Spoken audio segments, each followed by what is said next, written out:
Beginilah kondisi kendaraan ambulan milik Desa Telajung Udik, Kecamatan Gunung Putri, Kabupaten Bogor, saat setelah terlibat kecelakaan dengan kendaraan truk wingbox bernomor polisi A9652ZA di Jalan Raya Transyogi Cilengsi, Cibubur, tepatnya di pertigaan BPM Desa Cilengsi, Kecamatan Cilengsi, Kabupaten Bogor. Saat sedang membawa pasien seorang bayi dan 2 orang bidan, serta orang tua bayi menuju salah satu rumah sakit di daerah Cilengsi. Menurut keterangan saksi, kecelakaan tersebut terjadi saat kendaraan ambulan melaju dari arah Cikuda Wanaherang menuju Jalan Raya Transyogi Cilengsi. Persis di pertigaan BPM saat hendak menyeberang muncul sebuah truk wingbox dari arah Cilengsi menuju Cibubur.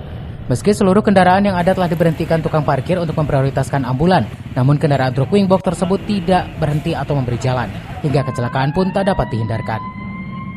Awal kejadiannya pertama saya evakuasi pasien bayi ya. Di dalam unit itu ada 2 bidan dan 1 bayi dan 1 ayahnya.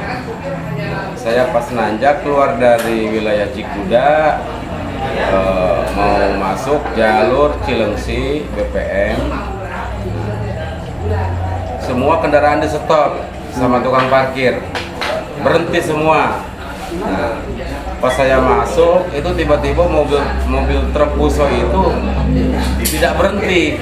Jangankan berhenti, nahan pun tidak gitu loh. Tidak mau ngalah ya? Iya, tidak mau ngalah. Bahkan tadi ada informasi dari tukang parkirnya sudah saya stop tapi dia nggak ngasih jalan.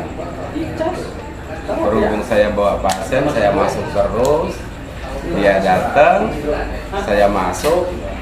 Tapi kalau misalkan dia nahan sedikit, nggak kena. Nah, tadi kan sempat bawa pasien ya. Nah, si pasiennya itu gimana tuh? Langsung dievakuasi ke mobil lain atau gimana? Kebetulan pas kejadian ada rekanan dari Cilengsi, ya wilayah sini juga. Akhirnya pasien dilanjut dievakuasi ke Rumah Sakit Hermina oleh rekanan dari ambulan Cilengsi. Tidak ada korban jiwa dalam kecelakaan tersebut, adapun seluruh penumpang ambulan terdiri dari pasien bayi, 2 orang bidan dan orang tua bayi. Perjalanan ke rumah sakit dilanjutkan dengan kendaraan ambulan lain. Sementara itu, kedua kendaraan yang terlibat tabrakan diamankan ke unit Gakum Laka Lantas Cilengsi, Polres Bogor. Dari Cilengsi, Kabupaten Bogor, Edi Junaidi melaporkan.